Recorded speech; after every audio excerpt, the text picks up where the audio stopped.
Efesios capítulo 5. Efesios 5.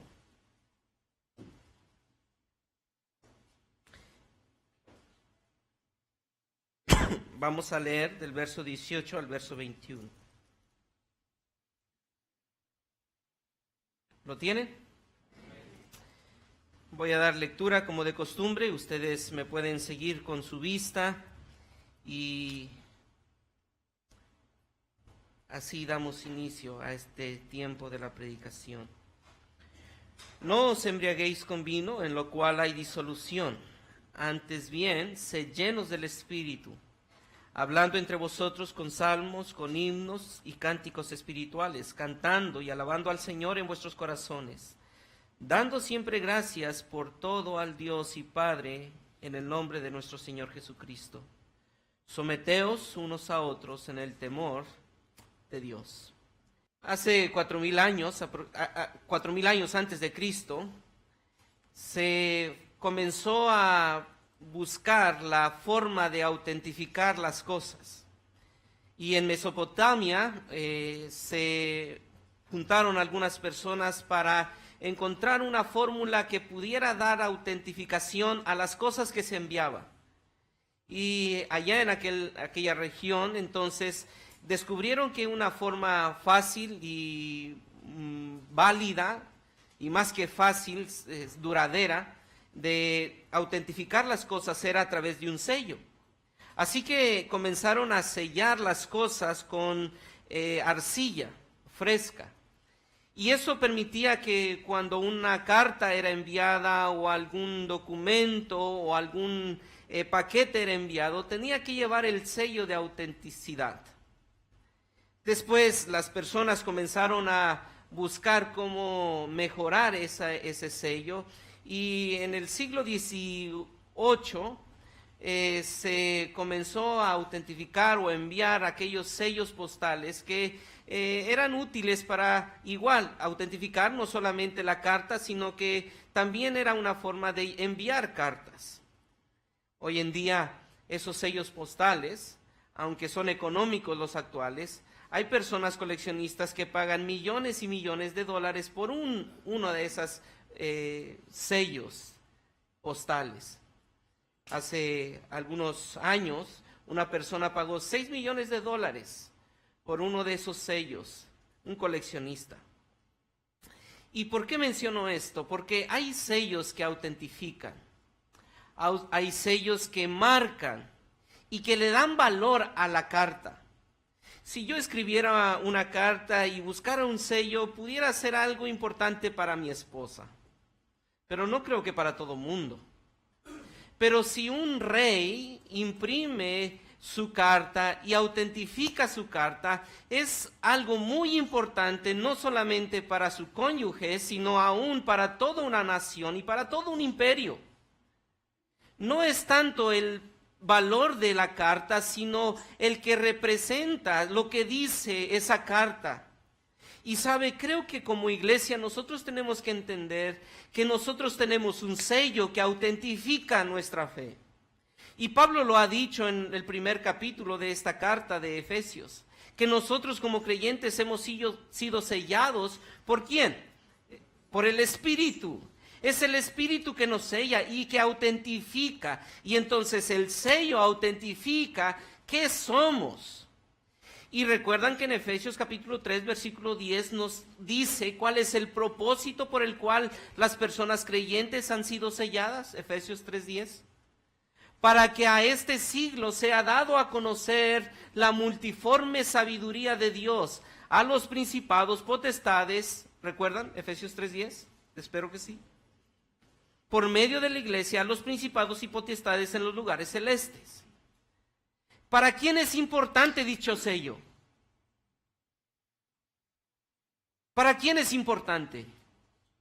Usted está puesto como una carta abierta diciendo, esta persona tiene un sello, el sello del Espíritu, para que a todos los principados y potestades en los lugares celestes sea dado a conocer que Él está sellado.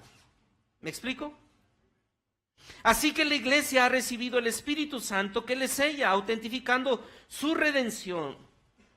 por lo que la iglesia cada día tiene que luchar para ser llenas del poder del Espíritu. Y aquí cabe mencionar que hay dos conceptos. La palabra que utiliza Pablo en el capítulo 1 es una función que el Espíritu Santo hace y sella. Pero cuando nosotros llegamos al capítulo 5, versículo 18, nos habla de una responsabilidad que tiene el creyente. En el capítulo 1 no es una función que el creyente tiene, sino que es la función del Espíritu Santo.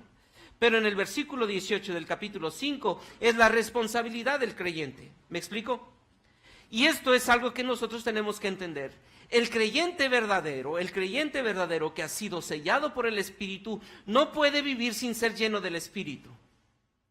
El sello le autentifica que tiene que estar lleno del Espíritu, tiene que buscar constantemente ser lleno del Espíritu. Eso es precisamente lo que hace el sello, autentificar que esta carta buscará constantemente ser llena del Espíritu Santo. No es una persona que puede decir, yo soy sellado y no importa si yo reflejo el fruto del Espíritu. Eso para mí no es aplicable. Mira, yo soy un cristiano carnal y puedo vivir toda mi vida como carnal. No. El sello del Espíritu hace que esa persona se dé cuenta que él es sellado y ha sido sellado por el Espíritu para vivir conforme al Espíritu. ¿Y cómo se vive conforme al Espíritu? Pues Pablo lo dice en el capítulo 5, versículo 18, ser llenos del Espíritu. Ahora, quisiera que viéramos rápidamente 3 aspectos de lo que hace este sello y cómo este sello del Espíritu provee satisfacción, como primer punto, produce adoración y como tercer punto, permea de sumisión. Y espero que sean palabras sencillas para que ustedes lo recuerden. Veamos el primer punto. El sello provee satisfacción. Y Pablo llega al versículo 18. Ahora, para entender el versículo 18, como sabemos, tenemos que entender el contexto anterior. Y Pablo ha estado hablando de cómo el creyente anda. Si ustedes leen junto conmigo del versículo 13, mas todas las cosas cuando son puestas en evidencia por la luz son hechas manifiestas porque la luz es lo que manifiesta todo, por lo cual dice, despiértate tú que duermes y levántate de entre los muertos y te alumbrará Cristo. Podemos leer el verso 15, mirad con diligencia cómo andéis, no como necios, sino como sabios, aprovechando bien el tiempo porque los días son malos. Versículo 25 del capítulo 4, por lo cual, desechando la mentira, hablad verdad cada uno con su prójimo, porque somos miembros los unos de los otros. Airaos, pero no pequéis, no se ponga el sol sobre vuestro ojo, ni deis lugar al diablo. El que hurtaba, no hurte más, sino que trabaje haciendo con sus manos todo lo que es bueno, para que tenga que compartir con los que padecen necesidad. Ninguna palabra corrompida salga de vuestra boca, sino la que sea buena para la necesaria edificación, a fin de dar gracia a los oyentes, y no contristéis el Espíritu Santo de Dios, con el cual fuisteis sellados para el día de la redención. Si ustedes se dan cuenta, Pablo lo que está haciendo es una lista de actividades negativas. Muchos no hagas esto, no hagas esto, no hagas esto, y sí haz esto, y sí haz esto, pero no hagas esto y no hagas esto.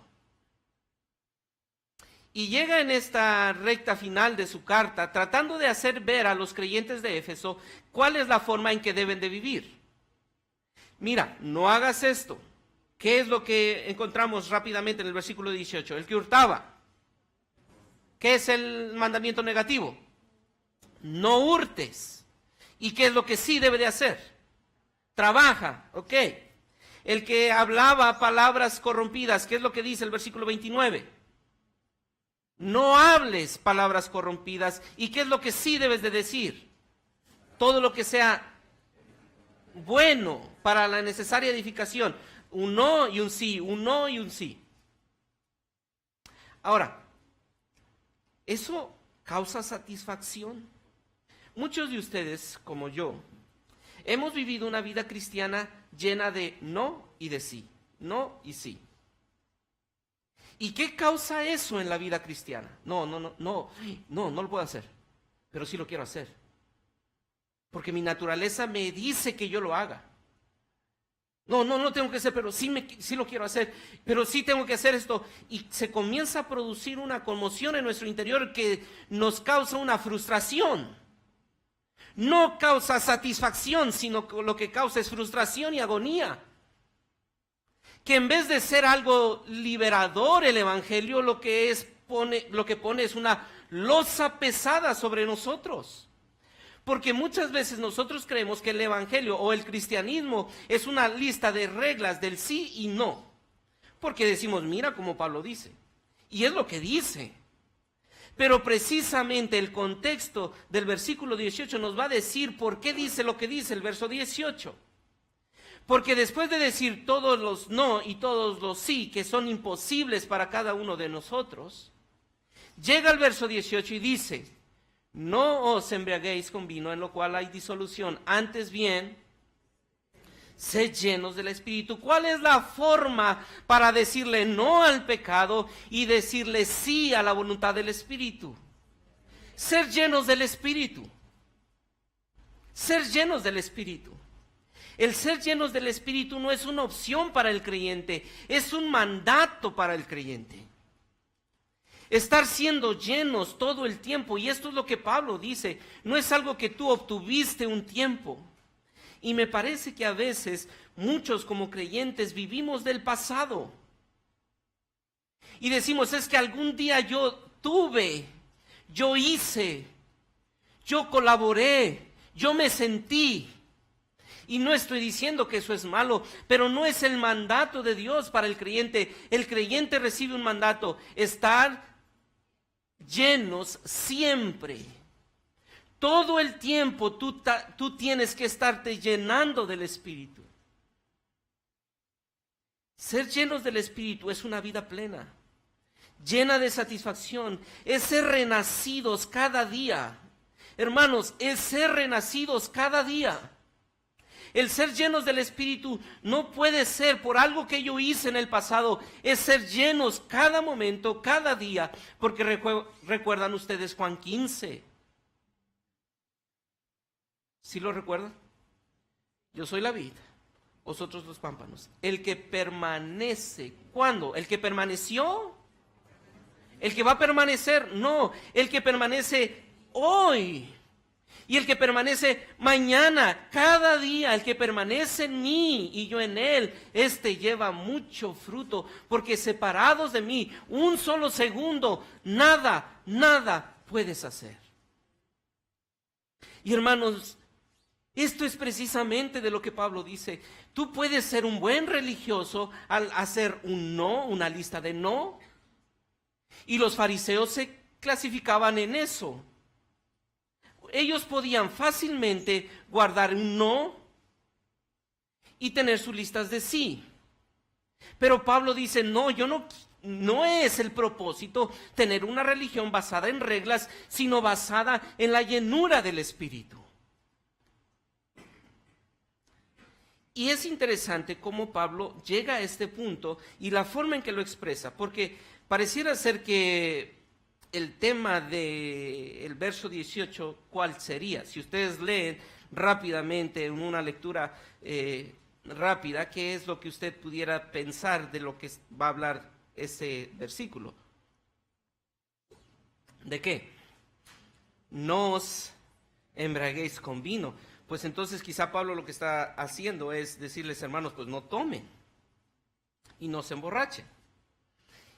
Y no es que Pablo no tenga eso en mente, pero seguramente lo que Pablo tiene en mente es Hechos capítulo 2.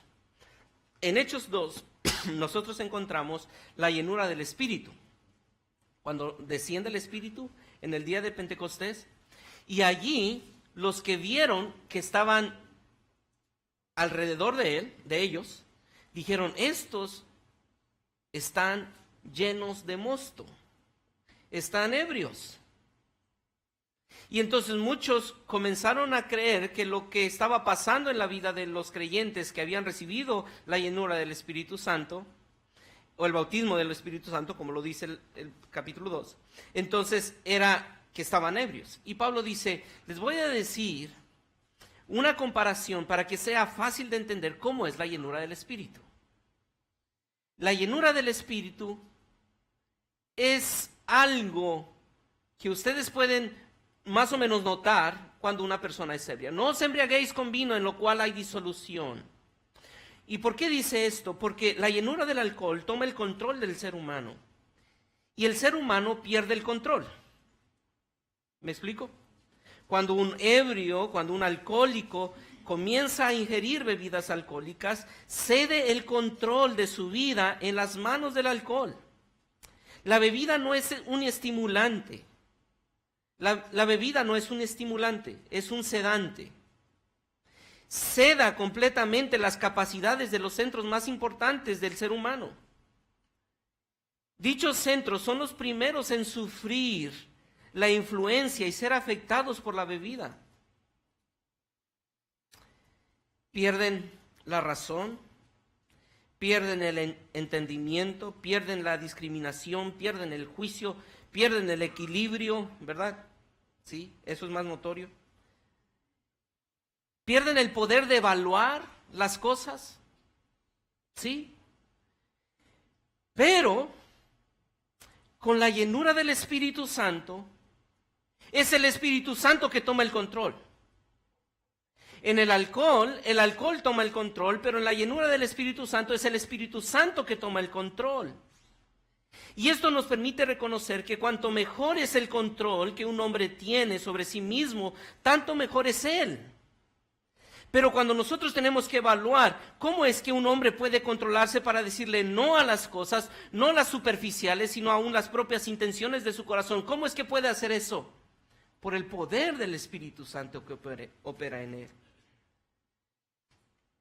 La razón entonces por la cual Pablo hace una comparación en de no embriagarse con vino, en lo cual hay disolución, y ser llenos del Espíritu, es para demostrar que en el alcohol toma el control, pero en la llenura del Espíritu, el Espíritu Santo toma el control.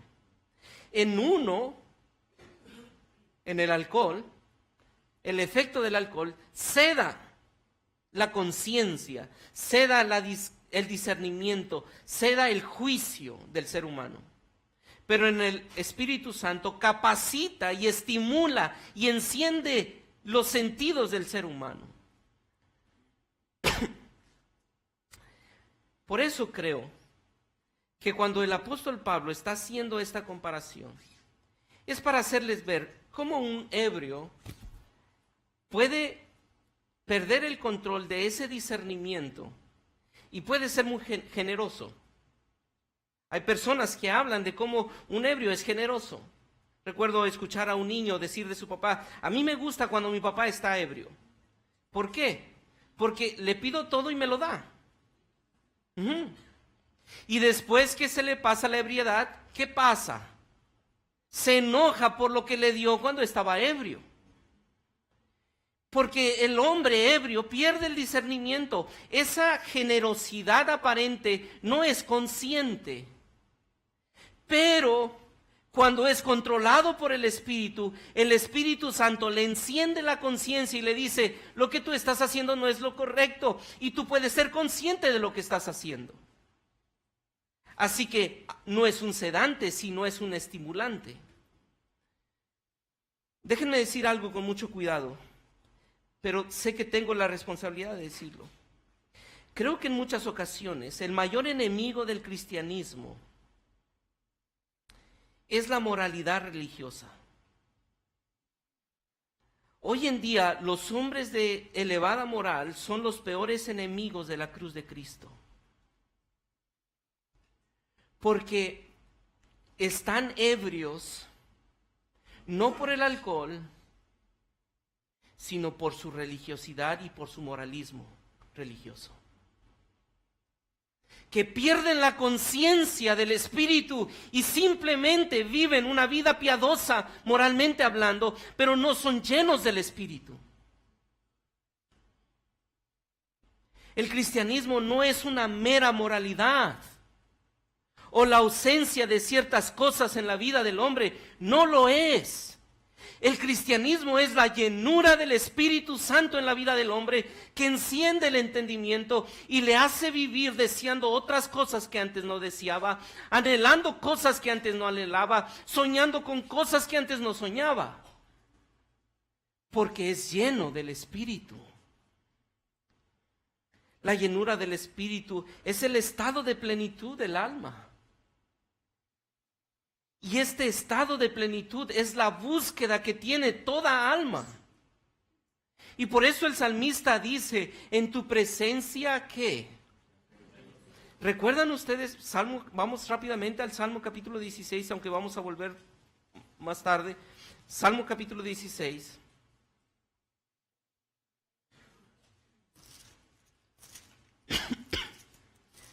Salmo 16. Versículo 2.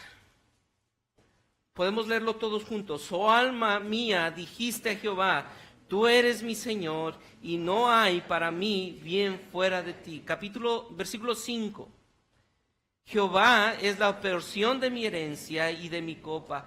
Tú sustentas las cuerdas me cayeron en lugares deleitosos, y es hermosa la heredad que me ha tocado. Versículo 11, podemos leerlo juntos. Me mostrarás la senda de la vida.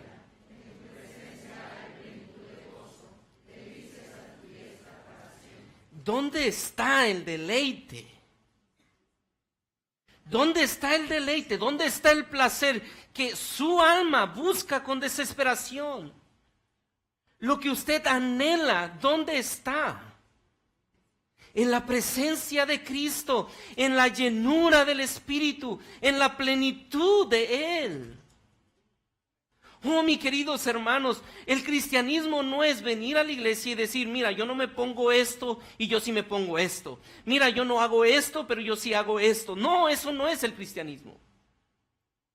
El cristianismo es tomar a Cristo como mi mayor tesoro y decir, Él es todo para mí. Él es la fuente de mi satisfacción. Él es la fuente de mis emociones. Él es la fuente de mi vida. Pero tristemente hemos trasladado el cristianismo a una regla moralista que es el peor enemigo de la cruz de Cristo. Porque el moralista sabe a quién trae gloria. Hacia sí mismo. ¿Sabe quién se cree mejor que el moralista? No hay otro más grande que el moralista. El Espíritu enciende, estimula, controla nuestras mentes y el intelecto. Es Él el que despierta nuestras facultades y desarrolla nuestras emociones y produce una nueva vida. El alcohol y cualquier otra fuerza que no sea el Espíritu Santo no estimula nuestras emociones hacia Cristo, no nos da una nueva vida, sino que las seda. Pero el Espíritu Santo las enciende, trae vida al corazón, trae vida al corazón, ese corazón que estaba muerto, como lo dice en Efesios capítulo 2. Trae vida, el Espíritu Santo llega con el desfibrilador y trae vida cuando estaba muerto y le da una nueva vida. No hay nada que no pueda mover el Espíritu Santo. Aún el corazón más insensible, cuando el Espíritu Santo llega y sella, produce una nueva vida. Por eso el apóstol Pablo dice, de modo que si alguno está en Cristo, no es el mismo. Y no es el mismo de ayer. No estamos diciendo, algún día yo hice esto, pero ya no lo hago. No, no es el mismo de ayer. Cada día es nueva persona. ¿Me explico? Hermano, muchas veces usted y yo decimos, sí, yo soy creyente. ¿Por qué? Porque antes yo hacía esto y ahora ya no lo hago. ¿Sabe que hay moralistas que pueden hacer lo mismo? Sí. Veníamos mi esposo y yo por una avenida y encontramos un carro frente a nosotros que decía, homosexuales anónimos. De verdad me sorprendió, nunca lo había visto. Había escuchado, nunca lo había visto. ¿Y para qué funcionan esas organizaciones? Para ayudar a las personas a dejar ciertos hábitos que ellos creen que no son los mejores. Y nosotros podríamos decir, pues yo soy cristiano, ¿por qué? Pues porque yo antes hacía esto y ahora ya no lo hago. Hay muchas organizaciones que pueden ayudarnos a dejar de hacer cosas. Eso no es lo que hace a un cristiano auténtico. Lo que hace un cristiano auténtico es que es sellado por el Espíritu y cada día para él es una nueva vida. Cada día. Porque nada que pueda mover el corazón hasta sus entrañas puede ser dado o asignado a una fuerza que no sea el Espíritu Santo. Lo único que puede encender el corazón hacia algo diferente de lo natural es el poder del Espíritu Santo. Y esto me lleva a pensar en una aplicación para usted y para mí. Yo estoy seguro que más de uno de los que estamos aquí luchamos con dejar de pensar en todo lo que es material. Nuestra vida se afana por lo material, nuestra vida se consume por lo material y decimos, ya no puedo. Pero ¿sabe qué es lo único que puede encender nuestra pasión por lo que no es material y dejar de darle la prioridad a lo material? ¿Sabe quién es? Es el poder del Espíritu Santo, es la llenura del Espíritu Santo. No hay nada en usted. Yo lucho todos los días con dejar de ver lo que yo quiero ver, con dejar de soñar lo que yo quiero soñar y ponerme a los pies de Cristo y decir, no quiero vivir yo, quiero que tú vivas en mí. Y por eso Pablo dice, no os embriaguéis con vino. Y si usted dice, bueno, yo no tomo vino, ok, qué bueno. Pero seguramente usted no se embriaga de vino porque no toma vino, pero se embriaga de alguna otra cosa que le hace perder el sentido de lo espiritual. No os embriaguéis con esto, antes bien, sé llenos con el Espíritu. Así que la satisfacción del sello es la que nos da el Espíritu Santo. De verdad, hermanos, la vida en el Espíritu Santo es la vida más plena y satisfactoria que cualquier ser humano pueda tener. No importa sus circunstancias, no estamos hablando de tener todo lo que uno quiere, no estoy hablando de eso. Estoy hablando de la plenitud que hay en Cristo.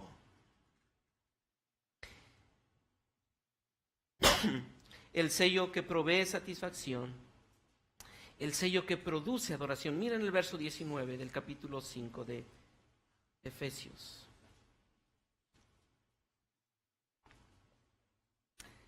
Hablando entre vosotros con salmos, con himnos y cánticos espirituales, cantando y alabando al Señor en vuestros corazones, dando gracias siempre gracias por todo al Dios y Padre en el nombre de nuestro Señor Jesucristo. La llenura del Espíritu Santo tiene una manifestación, o por lo menos vamos a ver dos esta mañana. Veremos lo que dice el versículo 18 y 19 y después veremos otra del versículo 21. Pero este sello no solamente nos provee de una satisfacción total, sino que también produce una adoración plena y comunitaria. Si ustedes leen junto conmigo, Pablo no está pensando en la individualidad. Pablo tiene en mente algo muy claro. ¿Qué dice el verso 19? ¿Hablando entre quién? ¿Está hablando de una persona? No. ¿De quién está hablando? Específicamente, entendiendo que esta es una carta específica ¿para quién? Para una iglesia que está en la ciudad de Éfeso. Que Pablo les escribe, si ustedes son llenos del Espíritu, la manifestación de dicha llenura es que hablarán algo. No dejarán de hablar. No, sí hablarán. Y hablarán mucho. ¿Y sabe qué van a hablar? Recuerdan que en el versículo el 29 del capítulo 4, Pablo había dado una regla. ¿Cuál es la regla del hablar? No hablen palabras corrompidas, sino la que sean buena para la necesaria edificación. ¿No les parece que está repitiendo la instrucción, pues pareciera ser repetitivo, pero ahora Pablo establece cuál es la fuente para hablar lo que es edificación. ¿Cuál es la fuente? La llenura del Espíritu. Y porque soy lleno del Espíritu, entonces puedo hablar lo que tengo que hablar. ¿Y qué es lo que tengo que hablar que sea para edificación de mis hermanos? Lo dice, hablando entre vosotros, ¿con qué? Salmos, himnos y cánticos espirituales. Ahora, hace tiempo escuchaba que a un pastor le preguntaron, pastor, ¿qué es la característica más importante para un ministro? Y quizá para muchos de nosotros en la mente tenemos que un pastor tiene que, no sé, tener una fe que pueda sanar a un enfermo, que pueda tener un don extraordinario, que pueda manifestar sus dones a través de una campaña de avivamiento. Y podríamos pensar en eso, pero Pablo dice, la manifestación de la espiritualidad o de la llenura del Espíritu no es algo extraordinario. O sea, no es algo que va a llamar la atención por lo supernatural que es ese hombre. No. La llenura del Espíritu Santo no se ve en lo individual. Se ve en lo comunitario. ¿Me explico con esto? O sea, si usted ve a alguien decir, pues yo soy espiritual, ¿sabe qué? No es espiritual. Porque de hecho el espiritual no se ve individual, se ve en lo grupal. Es por eso que Pablo dice, cuando hay espiritualidad, alguien entra y dice, aquí hay algo, no sé cómo llamarlo y no puedo identificar a una persona, simplemente es un ambiente ¿qué? Espiritual. Es algo que no sé cómo describirlo, ni sé cómo decirlo, pero sé que hay algo que me convence, que me atrapa, que me lleva cautivo a los pies de Cristo. ¿Y por qué? Porque están en comunión espiritual, los que están llenos del Espíritu. Y precisamente por eso 3:10 del capítulo del libro de Efesios. Hermanos, no se trata de ser individualistas, se trata de tener y de dar a conocer a este siglo a través de toda la iglesia la multiforme sabiduría de Dios. La manifestación visible de la llenura del Espíritu es un alma que adora por medio de los labios de sus hijos que andan en obediencia. La espiritualidad se va a manifestar cuando hay una adoración musical. La música del Espíritu no se puede restringir por falta de notas, ni mejorar con estudios de teoría musical o una voz extraordinaria. No, no estamos hablando de eso. No.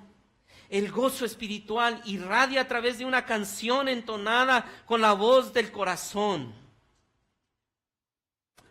Y no de las cuerdas vocales solamente. Aun cuando esa voz sea desentonada y destemplada y ronca, como la mía. No importa.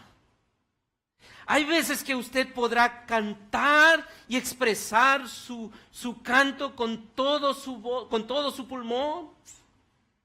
Y hay veces que simplemente agachará la mirada y sus ojos comenzarán a rodar lágrimas y decir, no puedo cantar por el pensar en el carácter de Cristo, pero me uno con este corazón que adora y canto al Dios verdadero. Salmo capítulo 33, versículo 1. Salmo 33, 1. Alegraos, oh justos, en Jehová. Mire cómo lo dice Dios mismo. En los íntegros, ¿qué? Es hermosa la alabanza. porque en Cristo y en su Espíritu yo encuentro plenitud y satisfacción.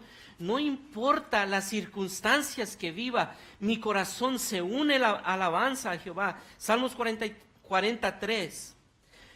Puso luego en mi boca cántico nuevo, alabanza a nuestro Dios. Verán esto muchos, ¿y qué? ¿Pueden leer junto conmigo el Salmo 43? Puso luego en mi boca cántico nuevo, alabanza a nuestro Dios. Verán esto muchos y temerán y confiarán en Jehová. ¿Qué hace la adoración comunitaria revestida y controlada por el Espíritu? ¿Qué hace? Es un testimonio. Es un testimonio visible. No, la atención no la llama el director, la atención no lo llama la orquesta. No. La atención la lleva Jesucristo. ¿Verán esto muchos y temerán al director o al coro? No. Reconocerán quién es Jehová. Oh, mis queridos hermanos, ustedes han visto que hay algunos cambios en el tiempo de adoración. Tenemos un canto al inicio, otro canto que nos dirige hacia el arrepentimiento. Después tenemos la oración de confesión y después tenemos un canto que nos prepara para la oración de intercesión.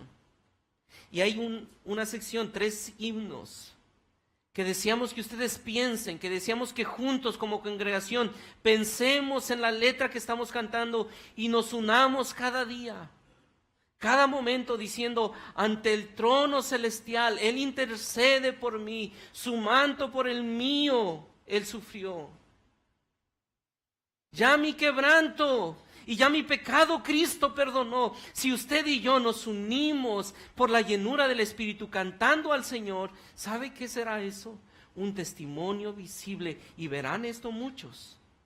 Y temerán, y no solamente temerán, sino confiarán en Jehová. Porque si algo nos hace comunes a cada uno de nosotros es que cada uno de nosotros somos pecadores, pero venimos aquí a confiar en Jehová. Dios nos libre de ser una iglesia moralista y Dios nos permita ser una iglesia espiritual. Para los incrédulos, cantar las alabanzas, la verdad no es algo que ellos puedan ver como necesario. El cantar del versículo 19 es un privilegio solamente para el convertido, para el creyente, para el que está influenciado por el Espíritu. ¿Quién puede reconocer a Cristo como su Señor? El único que ha decidido que Cristo sea su Señor. Nadie más tiene ese privilegio. ¿Quién puede sentir el gozo de decir, Cristo me salvó? El que ha recibido dicha salvación. ¿Quién puede decir que el Espíritu Santo le transforma? El que ha recibido dicha transformación. Por eso usted y yo como creyentes, como iglesia, tenemos este privilegio de unirnos en la alabanza. El cántico cristiano es una expresión de adoración. Pero no solamente es individual, sino corporativo, para celebrar juntos la vida que tenemos en Jesucristo. Por eso creo y estoy convencido que la iglesia debe de creer en que la adoración es algo muy importante. Pero la iglesia que cree y valora el Evangelio es la iglesia que aprecia y ama la adoración comunitaria. No habrá un valor a la adoración comunitaria a menos que usted y yo valoremos el Evangelio. Porque si usted viene a la iglesia creyendo que usted es bueno, y me parece que yo muchas veces he pensado eso, y lo digo con temor, porque muchas veces puedo venir a la iglesia y sí cantar y decir, sí, está bonito el himno. Pero la única forma que yo puedo decir, eso es mi canto, es cuando yo entiendo el Evangelio. Cuando yo digo, eso que estoy cantando es real en mi vida. No es solamente estoy viendo lo bonito de lo armónico, de la melodía o de la prosa. No estoy viendo eso. Estoy viendo lo que ese himno dice. Y digo, eso es verdad para mí. Y la iglesia que entiende el evangelio, valora comunitariamente. Es emocionante venir a la iglesia y unirme con ustedes para cantar a mi Señor. Y lo que deseamos es que cuando usted vaya a su casa y escuche ante el trono celestial, usted diga, recuerdo ese momento cuando estoy con mis hermanos alabando a mi Señor. Por eso cantamos la palabra, cantamos del carácter de Cristo, cantamos de las maravillas de nuestro Redentor, centramos nuestra adoración en su obra, en su obra. Pero noten el verso 20 del capítulo 5. La adoración de la que Pablo habla no solamente es la adoración de salmos, y me llama la atención que Pablo en el verso 20, dando siempre gracias por todo al Dios y Padre en el nombre de nuestro Señor Jesucristo. Utiliza esta expresión que la menciona también en Filipenses. Si quieren ir conmigo, den unas cuantas vueltas a sus páginas de sus Biblias y vean cómo Pablo lo dice en el capítulo 4, el verso 5 y 6. Vuestra gentileza sea conocida de todos los hombres, el Señor está cerca. Por nada estéis afanosos, sino sean conocidas vuestras peticiones delante de Dios en toda oración y ruego. ¿Y qué? Con acción de gracias. El concepto de la acción de gracias en la mente de Pablo y en la teología de Pablo es un concepto tan arraigado y tan íntimamente relacionado con la adoración. Si ustedes se dan cuenta, Pablo no está hablando que cuando se pongan a adorar o cuando se pongan a orar, porque en la carta de Efesios se está hablando de la oración y en la carta de Filipenses está hablando de la oración y en la carta de Efesios se está hablando de la adoración, no está diciendo que tenemos que pedir. No. ¿Qué tenemos que hacer? Agradecer. Ahora, hemos hablado desde este púlpito que no es malo pedir, pero el enfoque de la adoración y de la oración no es el pedir. El enfoque de la adoración y de la oración es dar gracias a Dios. Dar gracias a Dios. Y mire cómo lo dice Pablo, dando siempre gracias a... ¿Por qué? Versículo 20 del capítulo 5 de Efesios. Dando siempre gracias, ¿por qué? ¿Qué implica ese todo? Yo sé que es obvio, pero simplemente quisiera que ustedes pensaran junto conmigo, ¿qué implica ese todo? Lo bueno y lo malo, lo agradable y lo desagradable, la salud como la enfermedad, la riqueza como la pobreza, la estabilidad como la inestabilidad, el gozo como la tristeza. Dad gracias a Dios por todo. Por todo. Y nos cuesta trabajo pensar que la adoración comunitaria y la adoración individual tiene que llevar ese ingrediente del agradecimiento a Dios por todo. Por todo. Y quisiera que ustedes pensaran cómo es que nosotros tenemos que dar gracias. El Salmo 100, capítulo 4, no tienen que ir, pero dice, entrar por sus puertas con acción de gracias. Señor, gracias. Muchas veces venimos a la iglesia cargados por algún pesar, cargados por alguna preocupación. ¿Y sabe qué tenemos que hacer con esa carga? Filipenses nos lo dijo, echando toda vuestra ansiedad sobre Él. Por nada estéis afanosos, sino sean conocidas, Señor. Este pesar tú lo estás permitiendo para que yo pueda pensar y agradecerte a ti por lo que estás permitiendo. Pero normalmente no agradecemos, sino que muchas veces juzgamos y cuestionamos a Dios y decimos, ¿por qué a mí? ¿Por qué a mí me toca pasar esto que estoy pasando? ¿Por qué no le está pasando a alguien más? ¿No se supone que hay personas peores que yo que deberían sufrir lo que yo estoy sufriendo? Y Pablo nos dice, no, tienes que agradecer a Dios por todo, porque Él sabe lo que Él está haciendo. Ser siempre agradecidos consiste en reconocer el control de Dios sobre nuestras vidas. La única razón por la cual usted puede agradecer a Dios es cuando usted confíe en la soberanía y el control perfecto de Dios. Déjenme decirlo nuevamente. La única fuente para que usted sea agradecido a Dios por todo es cuando usted confíe. No estoy hablando de saber, estoy hablando de confiar en la soberanía y en el control perfecto de Dios. Yo les compartí a algunos de ustedes el día jueves. Me cuesta trabajo entender un plan perfecto de Dios en un accidente como el que pasó el sábado pasado. No sé dónde está lo bueno, lo agradable y lo perfecto cuando una familia con una esposa, madre soltera, luchando por sus hijos, trae a sus 3 hijos, los llevó a un paseo, queriendo disfrutar junto con ellos ese tiempo en familia, y un ebrio de 15 años va, golpea la parte trasera de su vehículo.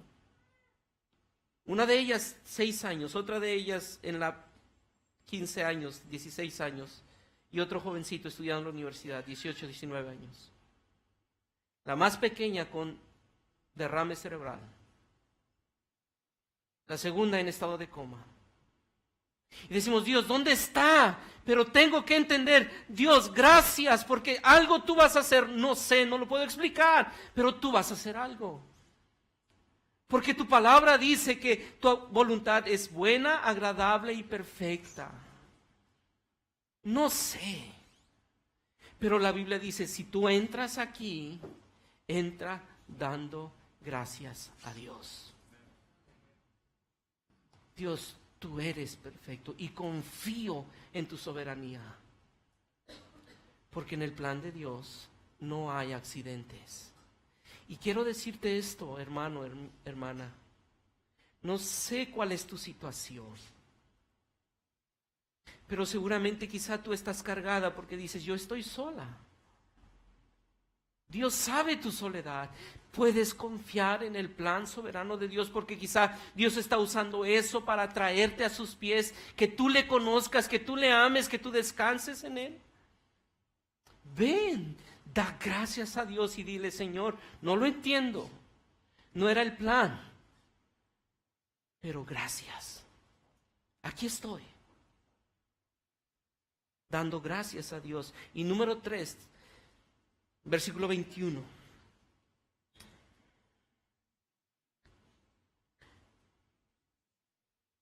El sello provee satisfacción, produce adoración. Y número 3, permea de sumisión. Permea de sumisión. Versículo 21. Someteos unos a otros en el temor de Dios. La traducción de la Reina Valera 1960 es someteos unos a otros en el temor de Dios, pero hay otras versiones y creo que son más claras por el contexto de lo que estamos hablando, que hablan, en vez de poner Dios, utilizan la expresión Cristo. Y aunque en conclusión es lo mismo, pero nos permite entender por qué Pablo utiliza las palabras que utiliza cuando pensamos en Cristo. La palabra que utiliza la primera palabra que utiliza en el verso de someteos unos a otros, es una palabra que no significa sujeción. Algunos también no lo traducen literalmente como sumisión. La palabra que puede expresar más cabalmente la idea en español es subordinación. Tiene una connotación militar. Una connotación militar porque cuando uno se registra y se da de alta como militar, uno entiende que hay jerarquías. Y en el campo de batalla, lo que uno va y hace es que se pone al mando del que está por encima de mí, ¿verdad? En el argot de los militares no hay una insubordinación, porque la insubordinación es castigado con literalmente la muerte o la deserción. Si tú no eres subordinado o estás en esa lucha de tratar de someterte o no someterte, pues mejor te sacan o te matan. Y la vida del creyente es igual. No hay superhéroes. No hay. En la vida del creyente no existe un hombre que puede ser fuerte por sí solo y decir, mira, yo puedo ganar la batalla por sí solo. No existe tal concepto. No. Todos tienen que estar sujetos los unos a los otros. Para que haya victoria en la vida del creyente, no puede hacerlo insubordinadamente, sino que tiene que estar bajo la subordinación de otros y los otros de otros. Y es el concepto que tiene Pablo.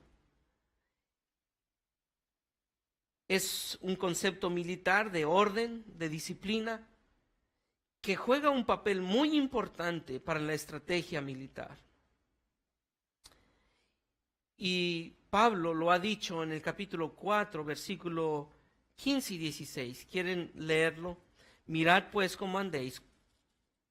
Mirad pues con diligencia cómo andéis, no como necios, sino como sabios, aprovechando bien el tiempo, porque los días son malos. Y el concepto que tiene es precisamente de esta guerra.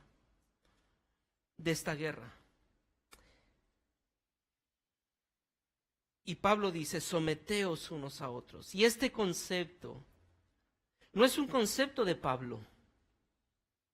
Es un concepto del Señor Jesucristo. En Mateo capítulo 18, versículo del 1 al 4, y en Mateo 20, encontramos cómo el Señor Jesucristo le dice a sus discípulos que deberían estar dispuestos a ser el más pequeño. En Juan 13, del 1 al 17, el Señor Jesucristo les lleva y les muestra cómo Él, siendo Dios, toma el hebrillo y ¿qué hace? Se pone por debajo de ellos y lava los pies. Romanos capítulo 12, versículo 10. Dice, en cuanto a honra, prefiriéndoos los unos a los otros. Filipenses capítulo 2, versículo 3, no hagáis nada por ambición o por vanagloria, sino con una actitud humilde, cada uno estimando al otro como mejor o como mayor que él mismo. Ese concepto es lo más natural en la vida del creyente. Pero me parece que no es lo más real en la vida del creyente. Nos cuesta tanto trabajo someternos unos a otros. El afecto de los unos para con los otros es la humildad. El ánimo pronto para cooperar los unos con los otros. Hermanos, es tiempo que cada uno de nosotros aprendamos a decir, yo me someto al otro, y el otro dice, yo me someto al otro. Nadie busca lo bien propio, sino cada uno buscando el bien de los demás. Pero no solamente someteos unos a otros, sino que dice, someteos unos a otros, ¿en qué? En el temor de Cristo. ¿Cuál es el motivo de someternos unos a otros? ¿Cuál es la razón del por qué yo estoy dispuesto a someterme a mi hermano? No es mostrar una aparente humildad. Es que si yo me someto al otro, yo me pongo a disposición del otro. Lo que yo hago es ponerme a sus pies para servir a sus pies, porque servirle a sus pies es la necesidad que él tiene. No estoy buscando que me beneficie a mi hermano, sino cómo le beneficio a mi hermano. Esa es la razón del por qué me someto en el temor al Señor. Pablo sabía que por la experiencia podía suceder que la iglesia, sin esta regla, ¿sabe en qué caería? En una desobediencia y en un caos como la iglesia de Corinto. Por eso enfatiza: someteos unos a otros en temor a Cristo. Tienes que pensar en cómo Cristo no vino para ser servido, sino para servir y dar su vida en rescate por muchos. Eso es pensar en Cristo, y por pensar en Cristo yo me someto por el bien del otro. La vida comunitaria para el verdadero creyente lleno del Espíritu no es una opción, es una necesidad.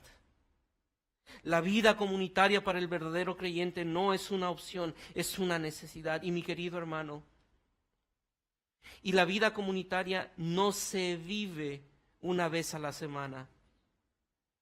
Se vive en una constante búsqueda los unos por los otros. Ya que la vida cristiana no fue diseñada para vivirse en la soledad, sino en la comunidad. La vida cristiana no fue diseñada para vivirse en la individualidad o en la soledad. Fue diseñada para vivir en comunidad. El escenario para el cumplimiento del mandato del versículo 18, de estar llenos, es precisamente la iglesia. Y Pablo, después del verso 21, me llama la atención de qué va a hablar. Ustedes recuerdan del versículo 22 en adelante hasta el versículo 33, que va a hablar de una relación. ¿Y cuál es la relación? Del matrimonio, ¿sí o no? Y Pablo dice: someteos unos a otros en el temor de Cristo. Esa sumisión no se manifiesta en la iglesia solamente. La sumisión se tiene que manifestar en el hogar.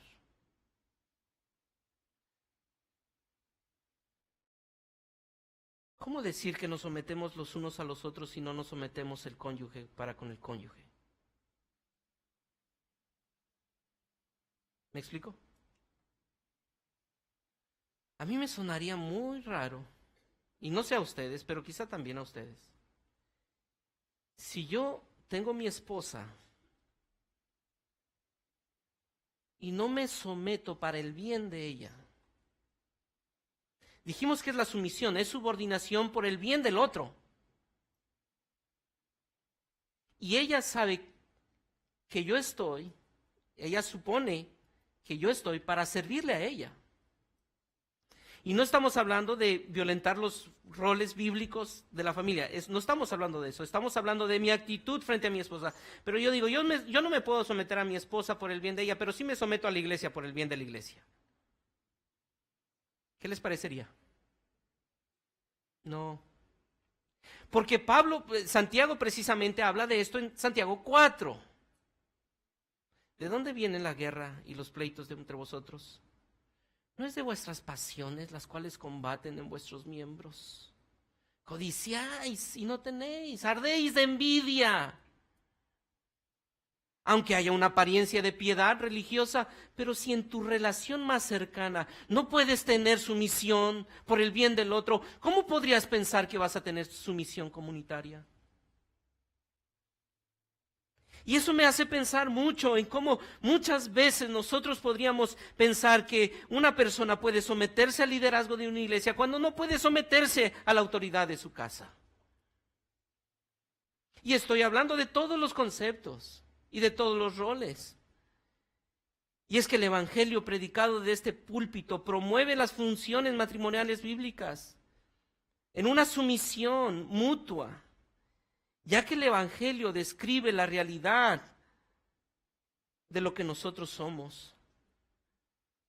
¿Y sabe qué somos?